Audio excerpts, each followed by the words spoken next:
So I'm curious with this class, if we could teach probably a week class on composting, a week class on organic vegetable gardening, a week class on all of them. So we'll kind of go through quite a few things today, give you a brief overview. You can certainly ask questions after class, but there's a lot to talk about when we get into organics. If I everybody's got the handout, right? We got a handout so you can take my long light reading home tonight, right? Read that at bedtime. But what is organic essentially when we get down to it? To me, it's talking about soil, using organic soils, organic fertilizers, and organic solutions. And that could be in your entire yard like I do, or in specific areas as well. But when it gets down to it, this is all about carbon and the kind of web of life. Not to sound sci-fi, but who's seen Avatar? Got a couple. I mean, it's kind of sounds a little cheesy, but that is essentially what we're talking about. If we look in the soil structure, everything's interconnected. When we have bacteria, we have fungi, we have plant roots, we have all the above, macronutrients, micronutrients, NPK, everything forms a successful garden. Because really, when it comes down to it, no matter what class this is, soil is going to be the basis. If we have great soil, we're going to have a great garden. We can usually plant a struggling plant in great soil and it's going to recover quite nicely. Plants are resilient, but we're going to focus on that today. Soils, fertilizers, and some solutions as well for some typical things we have in the yard, okay? So if we kind of start, I mentioned the Avatar, carbon in the web of life. Organics all about carbon input. We'll get into composting and talk about some other stuff as well. But is everyone familiar with those terms? If we say OMRI, OMRI, we call it. Everyone knows what that is. So that's the Organic Materials Research Institute. So that's the government stamp that some companies will typically put on specific products to let you know that it's organic. Sometimes not 100%, to be honest with you. If you kind of look into it, I think some of the terms are a little misleading. So what we do here is that second one, CDFA. Who knows how bad California is about their particular things?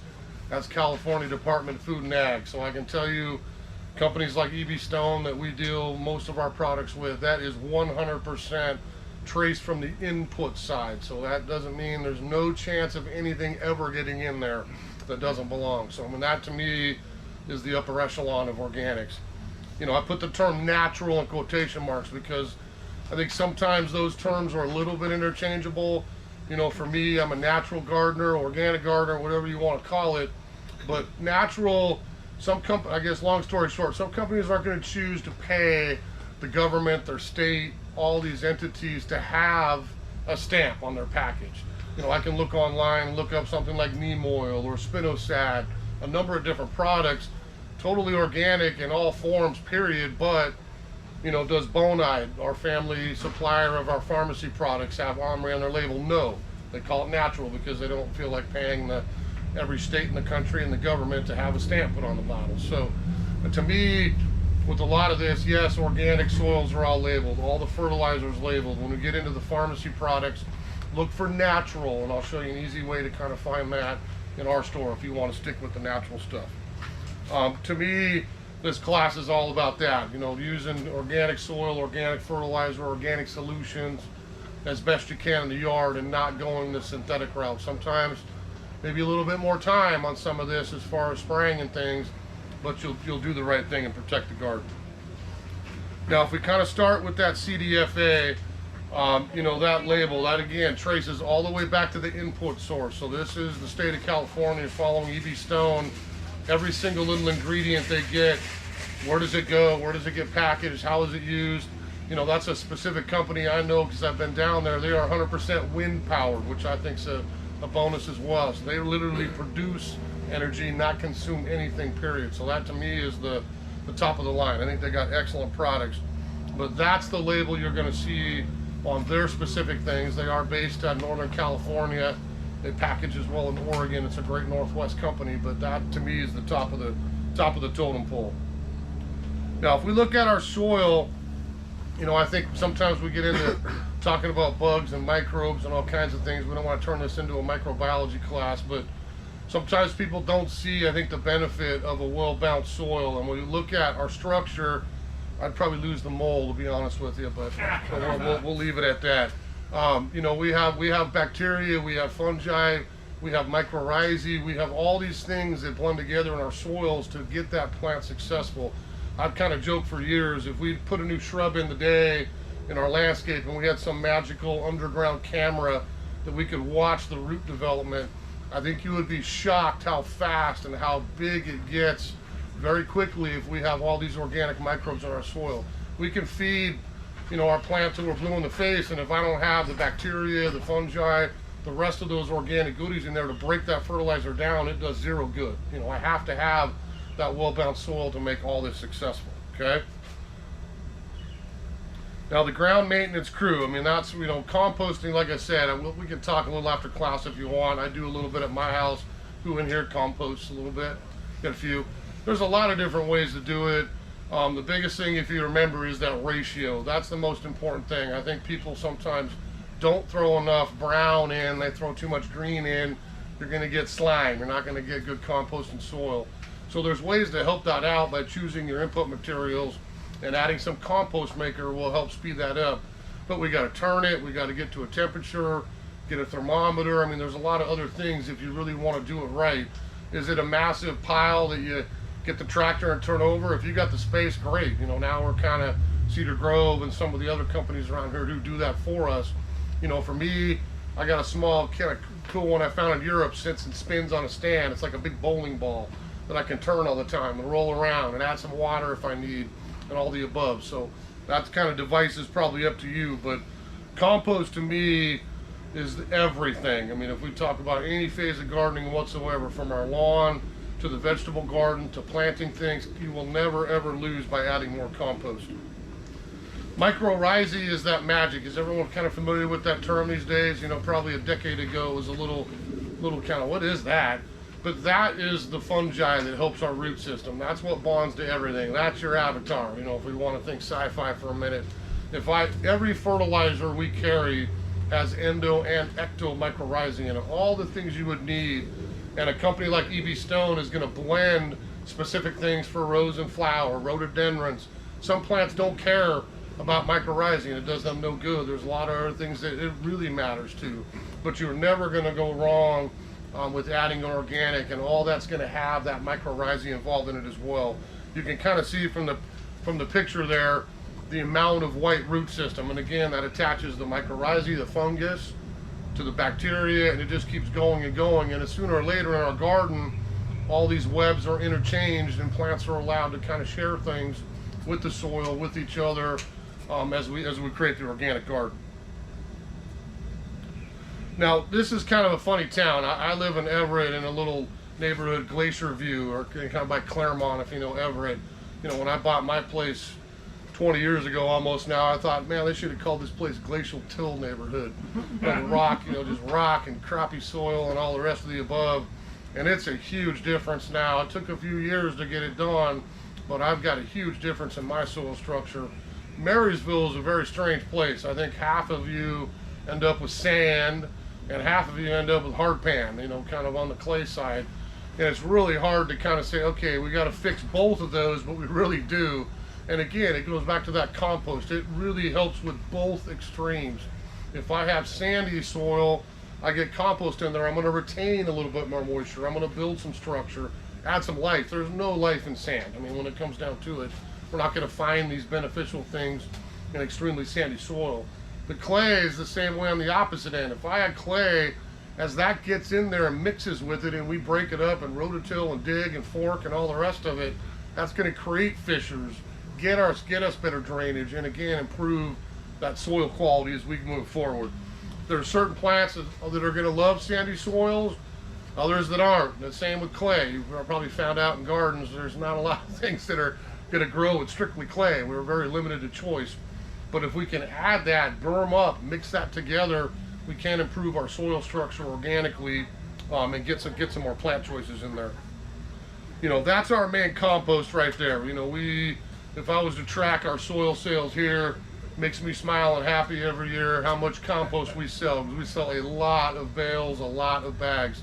That's something I think I have 7 behind my house right now for the next project. And when I'm down to 1, I bring 5 more home, and it just never ends. Whether I'm planting something new, I'm top dressing my lawn. I'm adding seed cover. I just planted peas last week and had nice little OCD rows of compost over those pea seeds in the raised beds. You can use compost for anything. You know, it's not something I can buy a bag of compost, put it in a pot, and grow anything. There's no structure to compost, but I can amend anything I have with good organic compost and have success. Now, if I mention just a couple, we don't want to turn this into an E.B. Stone class. That's I heard the comments last year. So I'm just going to mention a few things. One big one this time of year is soil booster. I mean, I use a lot of that in my vegetable garden specifically. Again, that's an amendment.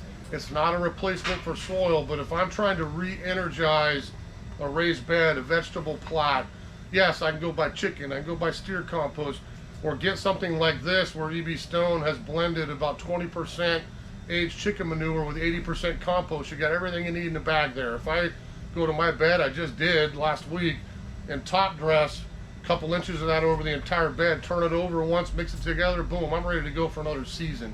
I don't have any tired soil from those vegetables, berries, any kind of plants going from the year before.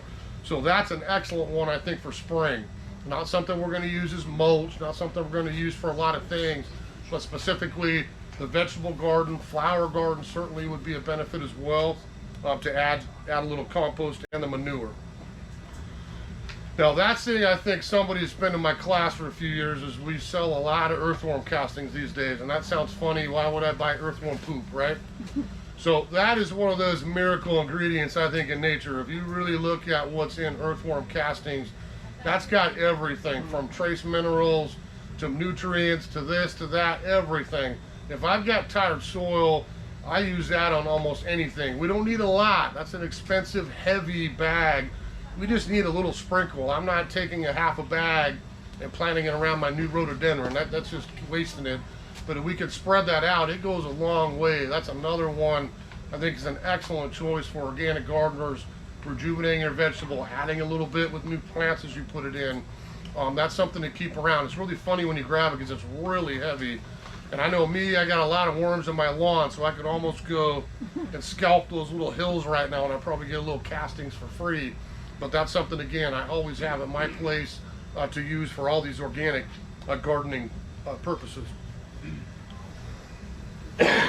Now, one more soil, we won't do any more E.B. Stone soil, is just to bring up this hybrid soil. And I think maybe some people are a little bit confused. You know, we talked about compost, an amendment. I can't grow anything in that.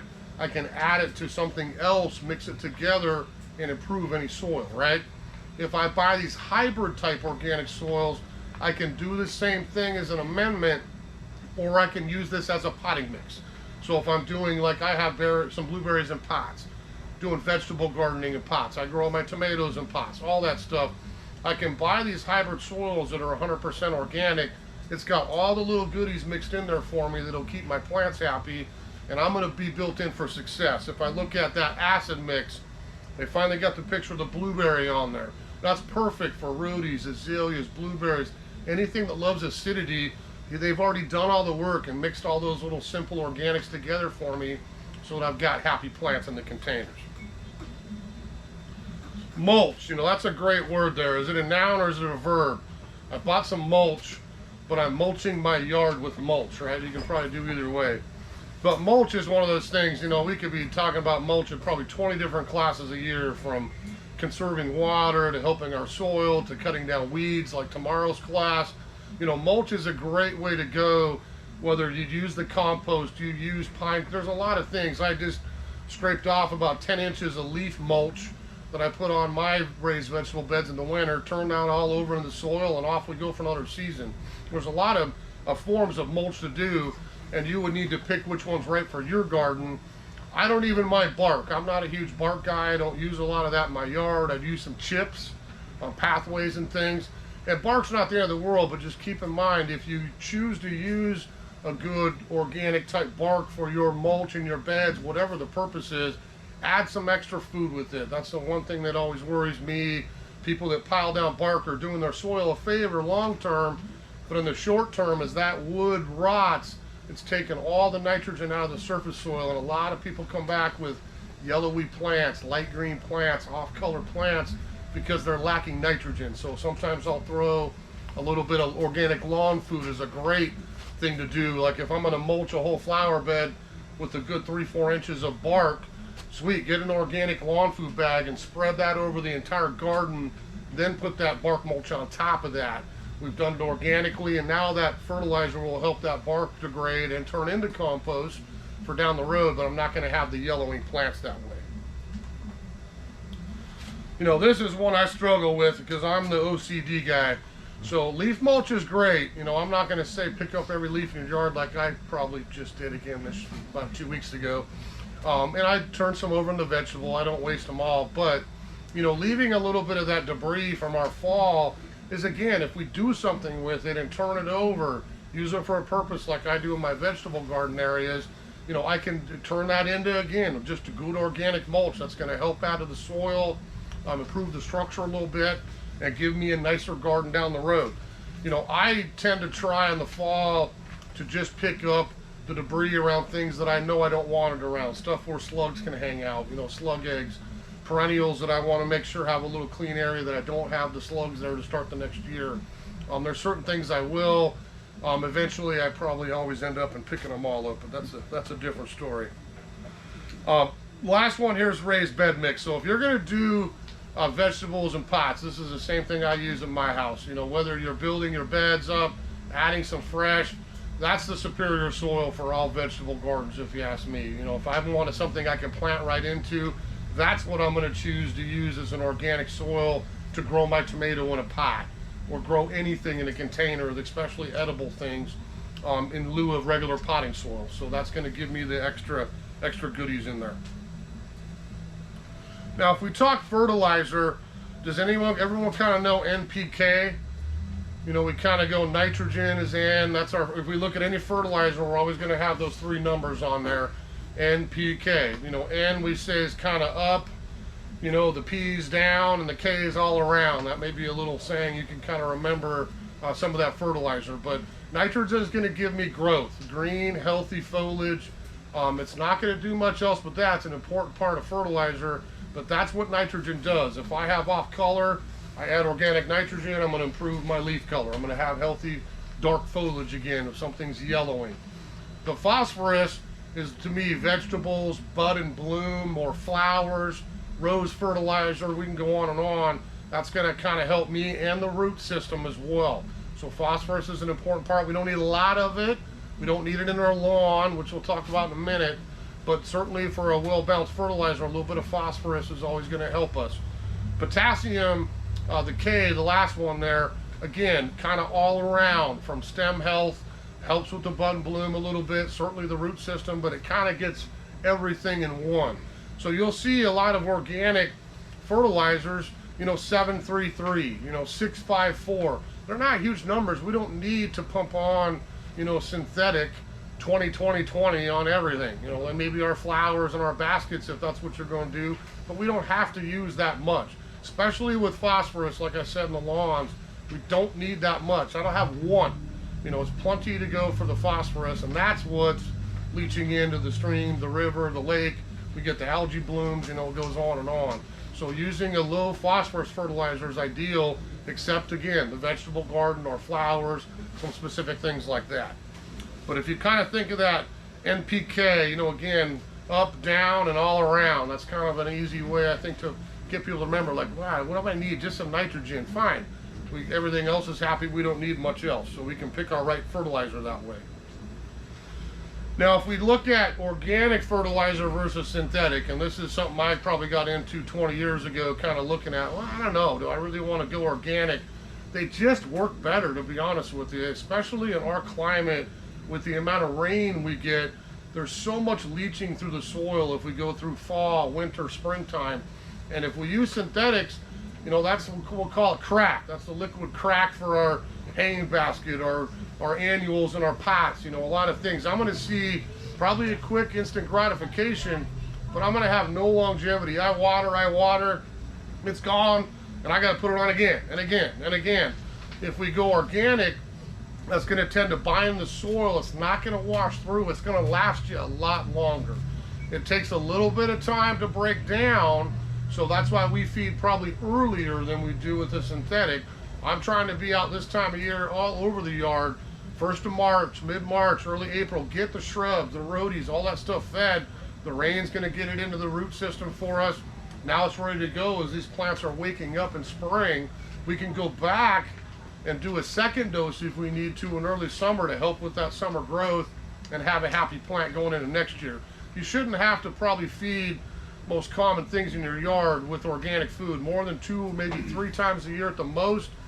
Probably roses a little bit more. Our vegetable garden I'm doing a little bit more, some specific things like that. But as a general landscape fertilizer, you should really focus on that coming out of winter, maybe that one more time in May, June to keep us happy through the summer months, okay?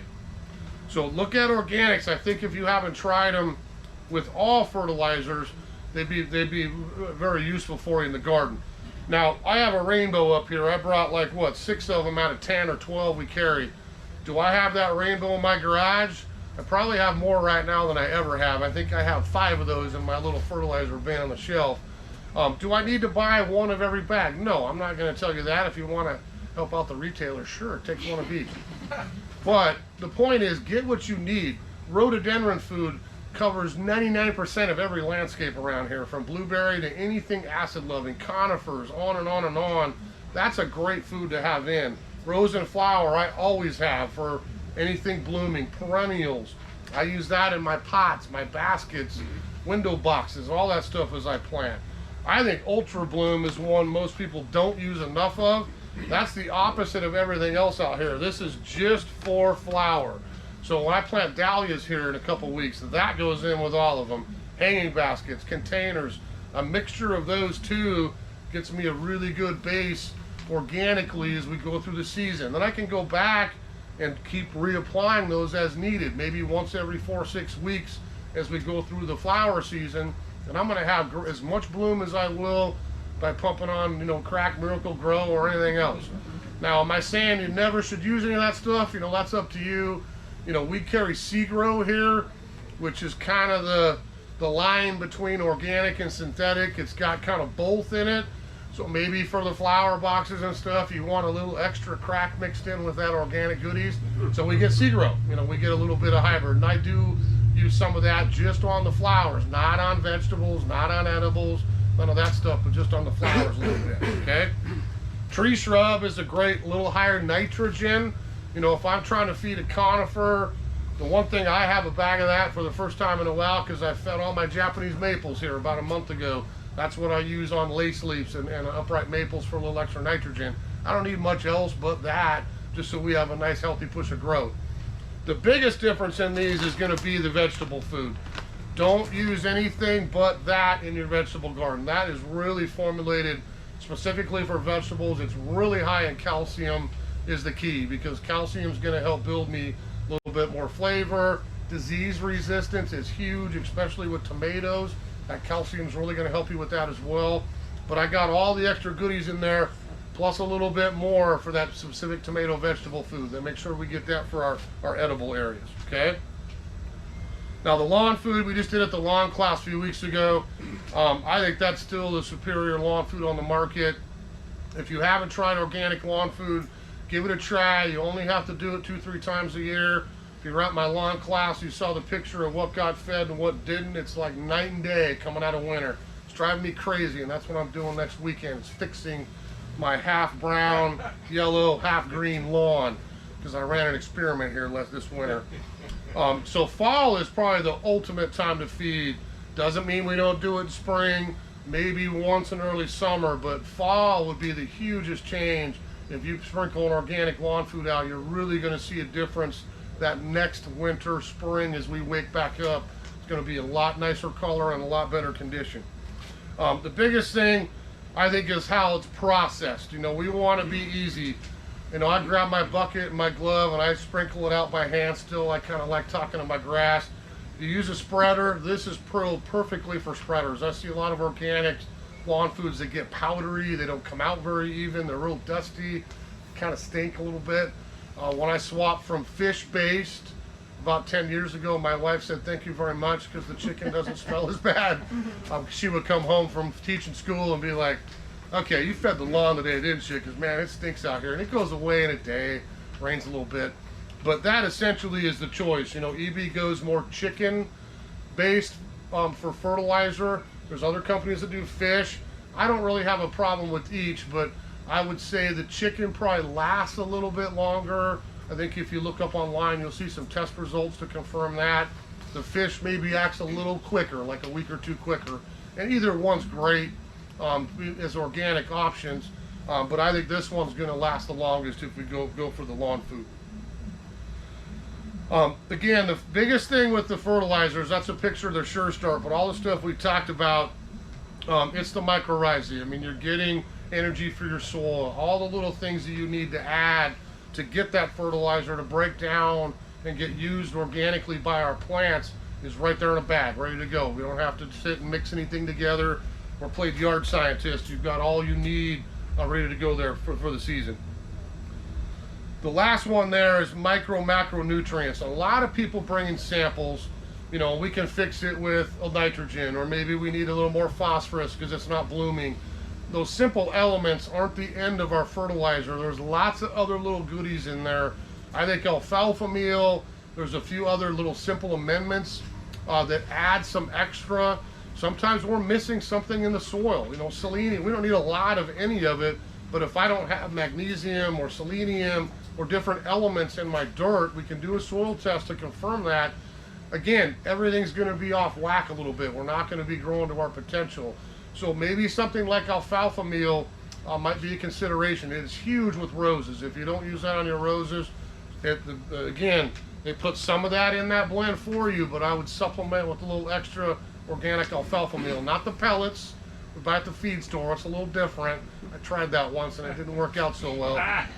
We want alfalfa meal for horticultural use. So try a little bit of that. It's a great amendment for all garden uses, but specifically a great one for roses.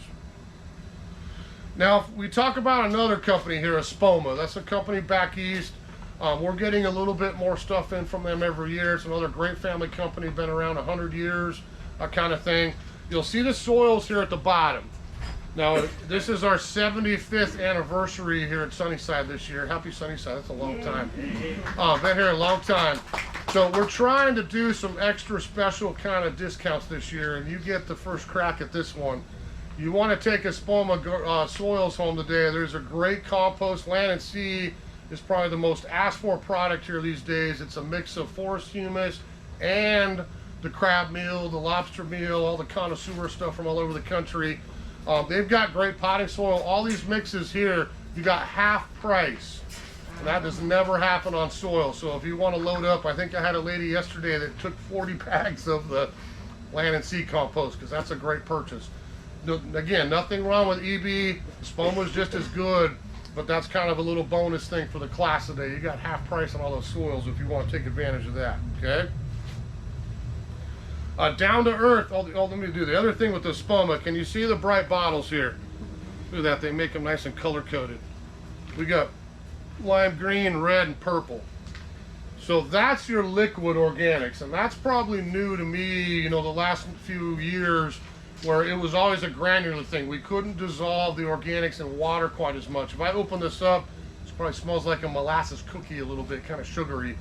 But these are some organic options if you don't want to do granular, and I'd like to mix, they kind of do the cap for you. Shake it over, you fill the cap, you put it in your watering can, and now I can water my pots, my dahlias. You can give things an extra boost organically with the water soluble, and that's something that's kind of exclusive to them. It's very useful sometimes with our house plants. We saw a lot of that indoor organic if you're growing things inside, because we don't put dusty organic foods out on things. We don't go synthetic, but we use the little indoor formula that we carry in our houseplant department. African violet, citrus, there's all kinds of little specific liquid options as well. Now, Down to Earth is the other one we carry, and we only do a few of theirs. It's another great organic company. Probably the benefit with them is the cardboard box. If you really want to go carbon neutral, I can recycle that. I don't mind having the pouch. Yes, it's plastic. I love the fact it's got Ziplocs in it, so I can use it. Not ever going to use 4 pounds of Ultra Bloom in a day. I need to go back and grab it off and on in the coming weeks. Yes, I have to throw that in the garbage at some point, but at least they use soy ink and some environmentally things on the plastic. That's totally biodegradable if you want to really go zero. The three main things we get from them, strictly for the vegetable garden, if we're going to go high-end vegetables, we've got humic acids. You know, you'll see that again included in all organic fertilizers. That is extra humic acid. That is the magic organic ingredient that breaks down all fertilizers and makes them useful in the soil. So with the microbes, with the humic acid, now I have all those nutrients available. So that may be something to throw a little extra in the vegetable garden or around a plant as well. Azomite, that was new to me when we have our vegetable queen Holly started here a few years ago. She's like, why aren't you carrying azomite? It was like, huh? So we did a little looking on it. It was like, yeah, you know what? We should be carrying azomite. That's flavor. You know, I'll tell you from my wife growing her tomatoes for her. She came out the next year I used that. She's like, wow, the flavor was incredible. That is, again, one of those little magic additions, probably more for flavor than anything, but that's an easy thing to add into our vegetables.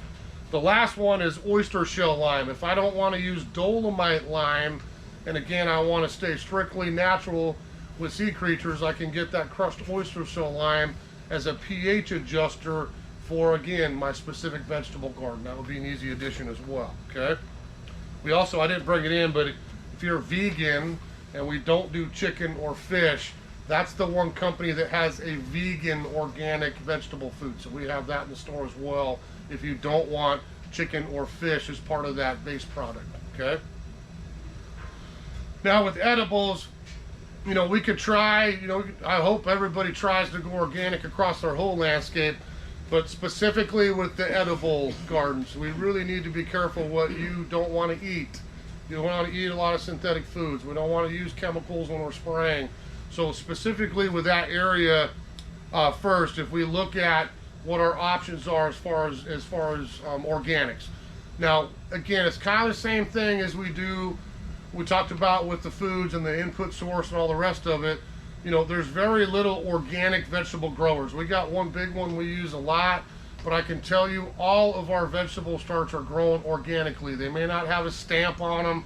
They're all non-GMO. Our growers use no chemicals whatsoever. So you can feel safe buying what is here. It's not had treatment with any kind of chemical whatsoever. You take it home and keep it that way, you've got your organic vegetable garden going, okay? It's the same thing with seeds. You know, I can look at our seed racks in there and I want to start a lot of stuff from seeds. I just did peas last week. I can find both options. You know, maybe I pay 20, 30, 50 cents more for the organic certified snap peas versus the regular ones. There's nothing wrong with the regular ones. They're not treated with chemical. They're non-GMO, the same story, but that is certified organic with Ed Hume, with botanical interest, with a lot of seed companies. You'll see that official stamp on there to know that it is 100% organic. We would always use organic fertilizers. I don't think there's any, you're not going to convince me you should do otherwise in the vegetable garden. That's the easiest way to do. The plants are going to grow better. You're going to have better crops. They're going to taste better. If we go organic fertilizers in the vegetable garden, that is the #1 easiest thing. Same with the fruit trees, same with the berries. I brought in the fruit berry version of EB Stone right there, and that's what we should be putting on our raspberries, our grapes, fruit trees in the spring and the early summer. The blueberries, remember, we go for the acid food, so we use the rhodey food for the blueberries, but everything else in the berry garden, the home orchard, we get that organic fruit berry vine food. Works excellent. And then we're going to talk a lot about solutions here in a minute, because I brought a lot of organic products up here that you can take care of common diseases, bugs, and the rest. Excuse me. Now tomorrow is the weed killer class, so I won't spend a lot of time on this today, because we're going to talk how to kill those pesky weeds all day tomorrow in class on Sunday. But here's a couple of organic options if you want to kind of a quick little preview. So has anyone used corn glue? Not one. Wow, that's one thing I use. You have a couple times a year. Now corn gluten sounds really funny. What the heck is corn going to do for me? It comes in a little bag. We're trying to find bigger ones. I hate to say the price is not what it used to be, because you can thank our biodiesel friends for eating up most of the raw ingredients for corn gluten, so the price has gone up a little bit. But if I want, you know, again, I want to turn this into the weed class, but if I want a pre-emergent, let's say I've cleaned a bed, I've put fresh mulch down, it's clean. I was like, I don't want to come back and mess with this here for the season. That's my organic option for a pre-emergent. I can't use it if I'm gonna, on my lawn, if I want to start grass seed. You got to be careful. I'm not gonna put that on my vegetable garden and plant seeds everywhere because they won't grow. But corn gluten is the one organic option we have as a pre-emergent. You put that in the soil, it hits water, it dissolves, makes a little film, and things tend not to want to grow through it. So it would really help you minimize the weeds if you try something like corn gluten. For me, I typically clean the beds if there's any weeds. Maybe I sprinkle that out and then put my compost on top of that. Now I've got a fresh bed that'll last me for the year. That's not going to last from 2023 to 24 by any means whatsoever. I don't want to lie to you. If I want to use this and keep my beds clean organically, it's probably a spring thing up here and a fall thing. Spring, fall. We do it twice a year. We probably keep them pretty clean doing it that way. We only really carry, well, we shouldn't say we only, we're almost done. We do not do glyphosate anymore. Hopefully nobody's using Roundup much. I think it's going to get banned here pretty quick. They go like the rest of the world already has. But we do carry some great natural herbicides. These are things I've used for years. They got kind of fancy new names now. Captain Jack has become Mr. Logo for all things natural with Bonide.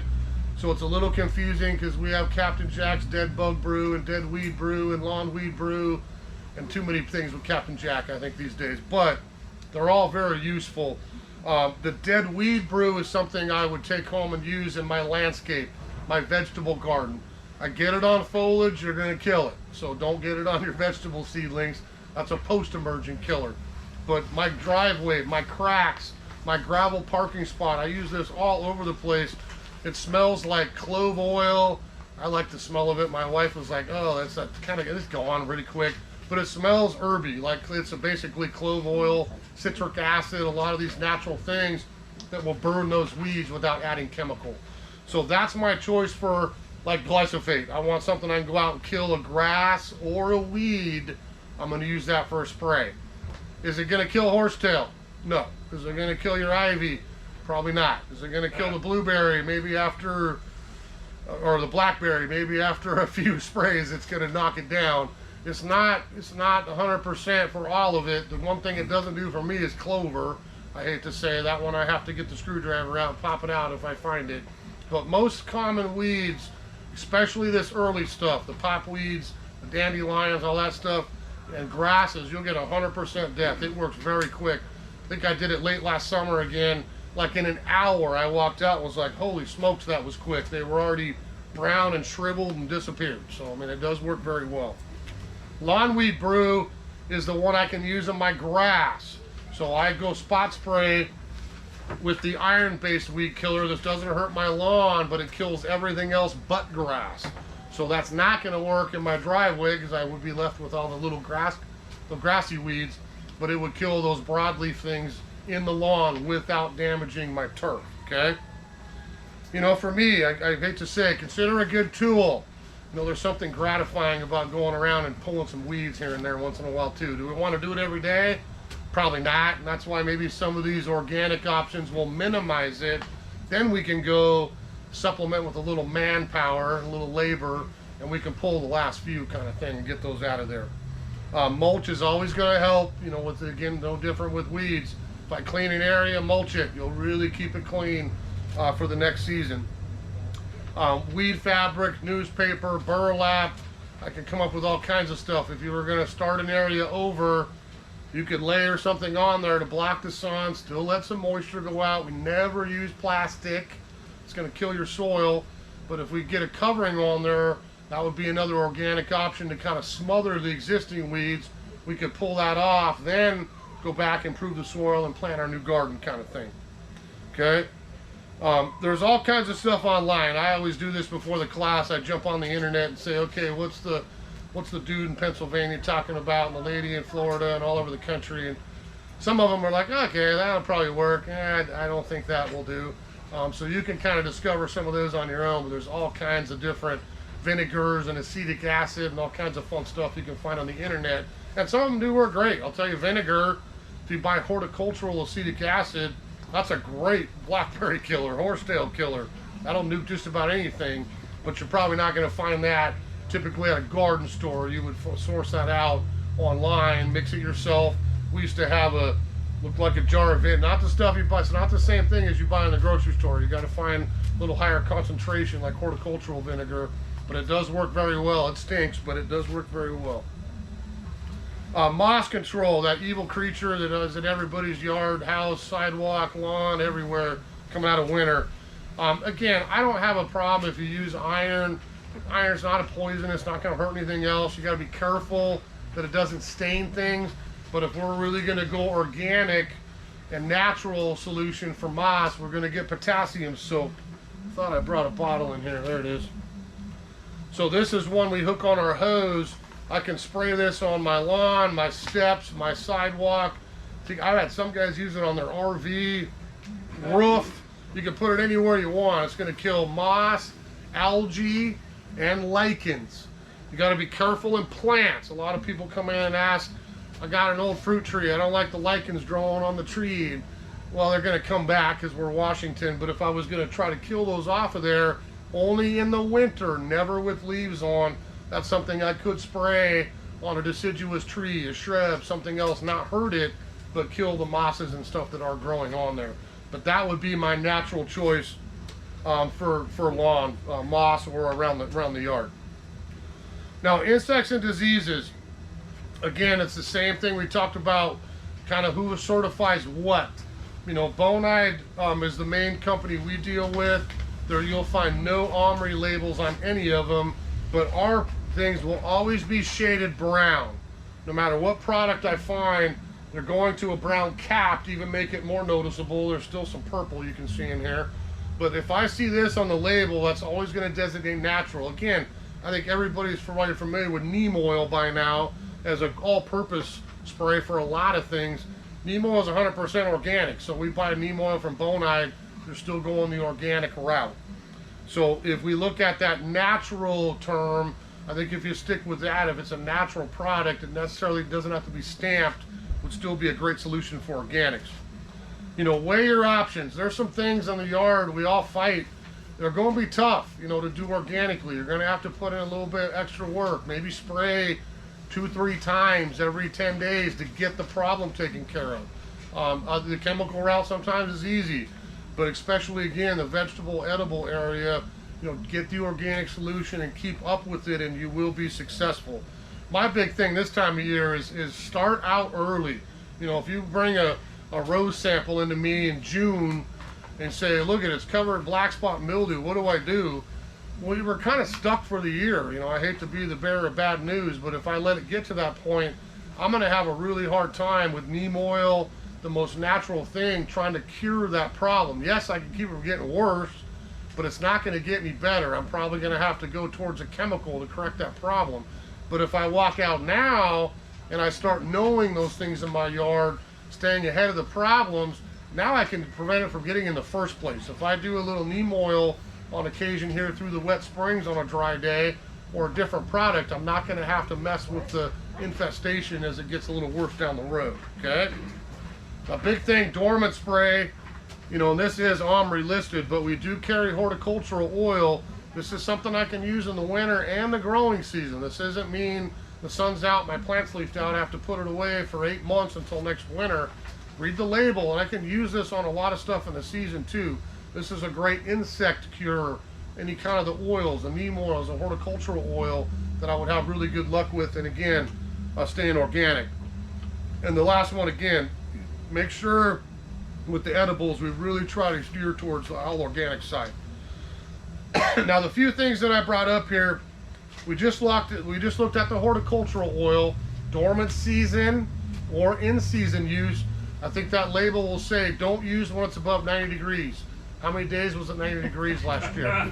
So we probably avoid like August to be safe. We can use it in April, May, June, again in the fall, use it in the winter. It's got much broader use besides just as a single dormant spray. The second one on there is our slug cure. So I haven't sold, you know, murder, death, kill slug baits for probably 20 years now. metal aldehydes, all that stuff is just poison to our pets, the native animals, the birds, all the above, and you.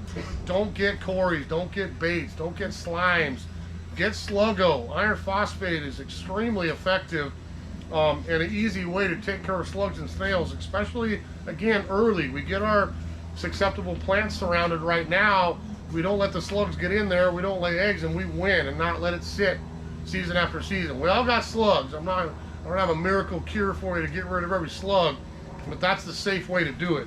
You'll see Sluggo in two forms here. So Sluggo, the original, we got Sluggo Plus, which is got a little extra in it, and now you got Sluggo Max. Is anyone confused? Because I am. This was a tough one for me at the couple of shows. I'm like, why should I confuse our customers with three options? The biggest difference is slugs, Sluggo Plus, probably a little with slug and snail, hard shell. This is no different than Sluggo, but Max has got a different attractant in it. And it's hard to, if you've used that before, like I do all the time, it's hard to tell people don't put as much down, but that's what this is. I mean, you're gonna get like 10 times more for your money by using Max, because I can just do a little tiny bit. The attractant is so much far superior. I'm gonna get the work of using 10 times more of that, if that makes sense. So look at the bottle and say, wow, this can does like 10,000 square feet. Okay, that's a lot of room. That bottle probably doesn't even do that much on the 2.5 pounds. So you do the math with the wallet and make your choice. But if you buy this, just very gingerly, you don't need a lot of it. And most people go, well, I used it up the same as I always did. Well, then you wasted it because you just didn't need to put that much down, okay? So iron phosphate is the way to go. Sometimes you'll also find we have a bug and slug killer in there I didn't bring in. That's iron phosphate plus the next ingredient, spinosad or spinosad. That's one of those miracle kind of organic insecticides that won't hurt anything, okay, and kill a lot of different stuff. If we put it in slug bait, again, I'm killing ground insects, stuff that may be harming my garden, from wireworms in the carrot patch to other things that live in the soil and crawl up at night. So that's a great way to do some ground. We carry spinosad in a granular soil application. We saw a lot more of that in liquid form. If I looked at a bottle of that, I got one in here somewhere. There's the captain. He's got his fancy straw hat on. So this Captain Jack's Dead Bug Brew, that's what the active ingredient is. Now this is a simple little ingredient that's going to make anything sick to its stomach, from aphid to whitefly. All kinds of creatures are listed on here. This will probably take care of most issues that you would have as far as bugs. Again, staying ahead a little bit will always help you. But anything with that spinosad or the Captain Jack's Dead Bug Brew is a great way to go for insecticide. You know, apple maggots, traps and lures is next on there. You know, apple maggots want a specific fly. Anyone got the plastic apple traps and the lures and all that? Because that's one option. We're trying to find them again because they've kind of disappeared here the last year. But there's options to catch something by hanging a trap out. You know, whether it's fruit flies, flies that get in my raspberries and blueberries. You know, whitefly traps. You can put them inside, outside, non-toxic, natural, organic options that you can catch a lot of those flying creatures with before they have a chance to get on your plant, do some damage, reproduce, and then you got even more issue down the road. I mean, we all know bugs. If I got 10, I got 10,000, and then I got 10 million. If we don't do anything about it, they're going to reproduce very quickly, and I'm going to have a infestation instead of the couple I found originally. So if I get on it early, I don't have to worry about it. Nobody wants to spend their summer spraying for bugs. We get it done here in spring. We watch our garden, and we're going to have a natural, healthy landscape through the summer. Insecticidal soap, you know, another option. We always sell a lot of that. Some people make their own, you know, with a little dish soap and a little this on that. You can find all kinds of recipes online, but that's another one that's really useful. Root weevils. Who's fighting root weevils? That's the evil guy that crawls up and takes the little bite holes out of your rhododendron leaves at night. You'll never see him.